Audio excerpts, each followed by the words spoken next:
Darth Sion's story is ultimately one of tragic self-destruction. The immortality he achieved through the dark side was not a lasting gift, but rather a desperate and painful existence, born out of his refusal to accept death.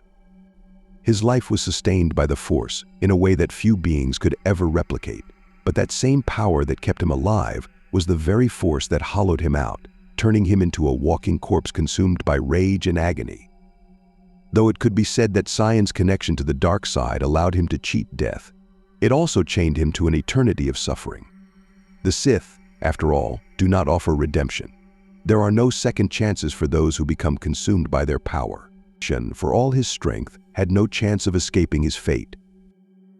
Sion's curse was the very thing that made him a terrifying figure. His existence, while sustained by the dark side, became more than just one of survival. His power lay in his capacity to channel his suffering into destructive energy.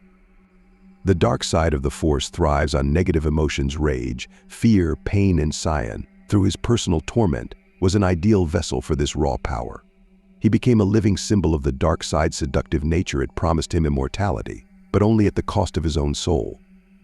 His body was slowly deteriorating, but he was too proud to stop and too consumed by his hatred to die.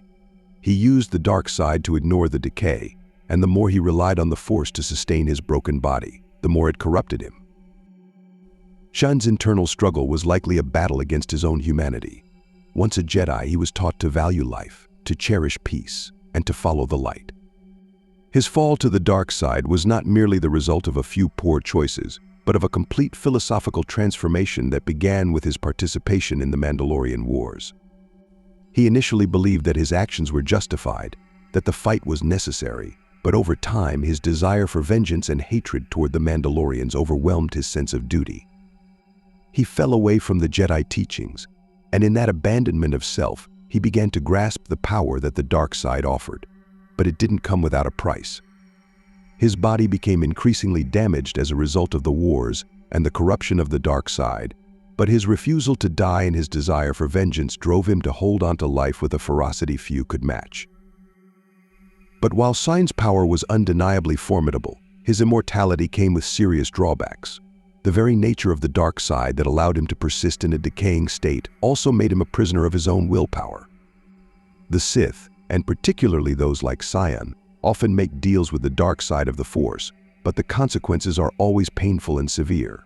Sion could not escape the constant physical and mental toll of his condition. His rotting body and tortured mind were always reminders of the corruption that had overtaken him. He could not rest, he could not heal, and his torment was ceaseless. The dark side may have preserved him from death, but it also kept him bound to his suffering, ensuring that Sion's existence was nothing more than an endless cycle of agony.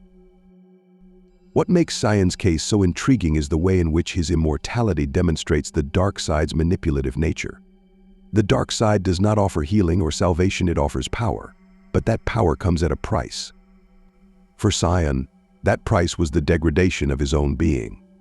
The dark side may have given him the strength to keep going, but it also consumed his very essence. He was living proof of what happens when one allows their desires and emotions to overtake them, as the dark side feeds on those feelings of hatred, fear, and pain. Sion's existence was a tragic reflection of how the pursuit of power can lead to a kind of spiritual death.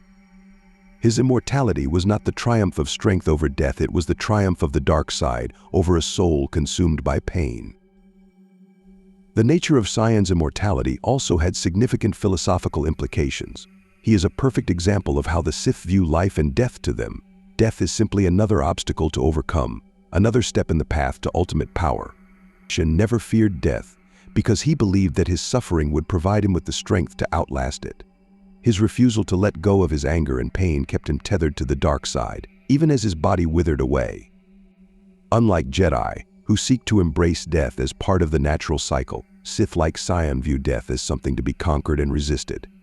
In this, Sion's immortality was not a gift, it was an obsession, a deep refusal to acknowledge the natural end of life. Sion's immortality was more a function of his refusal to die than any true ability to transcend death. He clung to the idea that his suffering was his greatest strength, even though it was the very thing that destroyed him. His body was literally held together by sheer force of will and the dark side's power. He was so consumed by the pain that sustained him that he could not or would not release himself from it. This dynamic ultimately renders him tragic, a man who became a monster not because of his desire for immortality, but because of his unwillingness to let go of his suffering. The dark side allowed him to remain alive, but it also trapped him in an endless loop of torment, where there was no end to the agony. Furthermore, Sion's survival was not simply a matter of physical endurance. His connection to the dark side was not one of mere power, it was also a mental and spiritual bond. Sion's mind was as damaged as his body. His hatred and suffering festered for so long that they began to erode his sense of self, leaving behind only an empty vessel of pain. In this way, Sion's immortality was also a form of spiritual decay. The dark side fed on his emotions, keeping him alive as a conduit for its power. But his soul was a shadow of what it once was. The longer he lived, the more he became a shell of his former self, devoid of any real purpose or peace. The dark side allowed him to endure, but in doing so, it consumed him entirely. Ultimately, Darth Sion's immortality was not a form of transcendence, it was a curse. He was not an immortal being who had conquered death. Rather, he was a tortured, broken creature who had been kept alive by the dark side at the cost of his body, mind, and soul. His immortality was a byproduct of his obsession with vengeance, his refusal to die, and his utter dependence on the dark side to fuel his continued existence. The Force allowed him to live, but it also trapped him in an unending cycle of pain and destruction. In the end, his immortality was not a victory, but a cautionary tale, a reminder of the price of embracing the dark side and the consequences of allowing one's suffering to define their existence.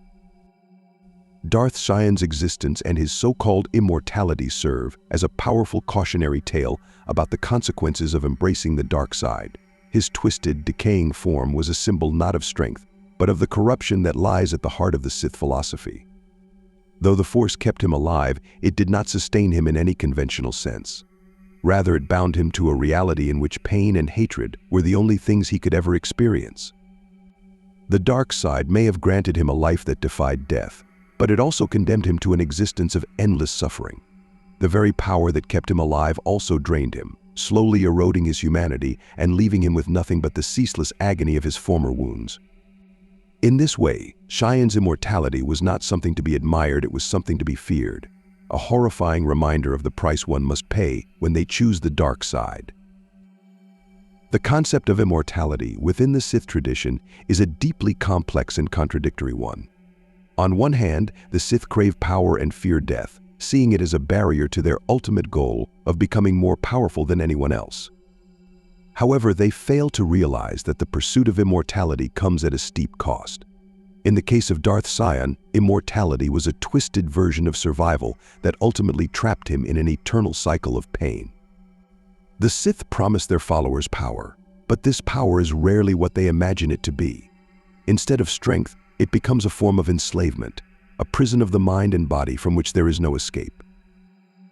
For Sion, his immortality did not allow him to transcend death. It simply allowed him to avoid it indefinitely.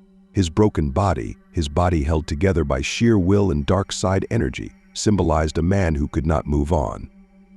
He was a prisoner in a body that was falling apart, kept alive only by his refusal to let go. Unlike other Sith, whose lust for power manifests in attempts to dominate others, Sion's obsession was more inward. His refusal to accept death, to surrender to the inevitable, turned him into a hollow vessel of anguish. In seeking to outlast death, he not only defied the natural order of the universe, but he also lost his sense of self. His pain became his identity, and the dark side fed on that, keeping him alive but never allowing him to truly live. The nature of Sion's immortality challenges the conventional idea of what it means to be alive. Unlike Jedi, who seek balance and harmony, the Sith are driven by their emotions, particularly fear, hatred, and anger. The Sith believe that by giving in to these emotions they can wield ultimate power. But for Sion, this power was not freedom, it was enslavement. His body, a decaying shell, was a constant reminder of the toll the dark side had taken on him. The Force kept him alive, but it did so by feeding on his suffering. The more pain he experienced, the more the dark side sustained him, and the more he relied on the dark side to hold himself together. But in doing so, he was trapped in a never-ending loop of pain, unable to heal or escape his fate. The dark side does not offer true immortality or salvation, it only offers the illusion of power. While Sion may have been able to escape death, he was not free. His immortality was not a gift, it was a curse. His suffering defined his very existence, and the more he relied on the dark side, the more he became consumed by it. There was no peace for Sion, only the constant reminder of the price he had paid for his refusal to die. In his quest for immortality, he had sacrificed everything: his body, his mind, and his soul, becoming a living example of the Sith's ultimate failure. The dark side's promise of power was nothing more than a trap, and Sion had fallen into it. Sion's immortality also stands as a commentary on the inherent dangers of pride. The Sith, especially those like Sion, believe that they can control the dark side, that they can use it to bend the universe to their will. But the dark side is never something that can be controlled. It is a force that consumes, that twists and distorts everything it touches. Sion's belief that he could will himself to survive was his fatal flaw. He believed that his hatred and rage could sustain him indefinitely, and in doing so, he sealed his own fate. The dark side may have given him the strength to persist, but it also made him a prisoner of his own emotions. His immortality was not a sign of power, it was a sign of his inability to let go. The Force itself had no real intention of saving Sion. It simply used him as a tool, a means to an end. The dark side allowed Sion to exist because his pain fed into its power, but in the process it destroyed him. The more he drew from the dark side to sustain his body, the more he became consumed by it. The dark side does not heal, it warps and decays. Sion's immortality was simply a perverse extension of his life, not a state of living. He was a walking corpse, a broken soul, sustained only by his hatred and rage. In the end, he was little more than an empty shell, a reflection of the dark side's corrupting influence. In the grand narrative of the Sith, Sion's story is both tragic and inevitable. The Sith have always struggled with the idea of immortality, with the desire to transcend death and achieve ultimate power. But Sion's fate shows that the price of this immortality is too steep for most to bear. The Sith may seek to conquer death, but they cannot escape the truth: immortality through the dark side is not life. It is merely an unending existence, a twisted mockery of what it means to truly live. Sion's immortality, sustained by his suffering in the dark side, was a cruel paradox. It was not a blessing, it was a curse, one that led to his ultimate downfall. Sion's immortality can be understood as the dark side's final victory over him. He may have lived for centuries, but the cost of that life was too high. The dark side promised him power, but it took everything from him: his humanity, his soul, and ultimately, his sanity. Sion's immortality was not a mark of greatness, but a reflection of his failure. His immortality was nothing more than a prison that he could not escape, no matter how hard he tried. The dark side offered him a life of power and strength, but it did so by stripping him of everything he had once been. And in the end, Sion was left with nothing: his immortality, a hollow, painful existence, consumed by the very power that had promised to save him. The story of Darth Sion, then, is not one of triumph, but of tragedy. His immortality, sustained by the dark side, was a cruel reminder of the price one must pay for the pursuit of ultimate power. The Sith may seek immortality, but they find only ruin, for the dark side offers nothing but suffering and decay. Sion's fate was inevitable: the dark side had claimed him, and in doing so, had destroyed him. His immortality was not a blessing, it was a curse that left him bound to an existence of endless pain, unable to escape the consequences of his choices.